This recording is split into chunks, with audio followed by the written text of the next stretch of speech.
திணைக்களம் கொழும்பினுடைய யாழ்ப்பாணம் தையிட்டு விகாரை காணிகளை அளவீடு செய்யும் பணிகளை இன்று ஆரம்பிப்பதற்கு முன்னதாக திட்டமிடப்பட்டிருந்தது. எனினும் காணிகளை அளவீடு செய்யும் பணிகளை எதிர்வரும் மே மாதம் 15ஆம் தேதியே ஆரம்பிக்க உள்ளதாக மாவட்ட அரசாங்க அதிபர் மருதலிங்கம் பிரதீபன் தெரிவித்துள்ளார்.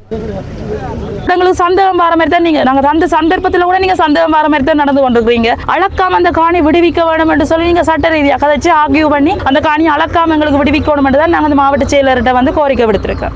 முழுமையாக நிப்பாட்டப்பட்டு மே 15க்குள்ள மீண்டும் அளவிடப்படும் என்று இன்றைக்கு அரசாங்க அதிபரால் எங்களுக்கு ஒரு வாய்மொழி மூல உத்தரவாதம் தரப்பட்டிருக்கு. தையிட்டி திஸ்ஸவிகாரையினுடைய காணி அளவீடு தொடர்பாக இன்றைய தினம் இந்த அளவீடு மேற்கொள்வதாக ஏற்கனவே திட்டமிடப்பட்டிருந்தது. இந்த காணிக்குரிய பொதுமக்களுடைய விவரங்களை நில ஆணைய திணைக்களத்துக்கு அனுப்பியதன் பிரகாரம் இன்று இந்த காணிகளை அளவீடு செய்வதாக தெரிவிக்கப்பட்டிருந்தது.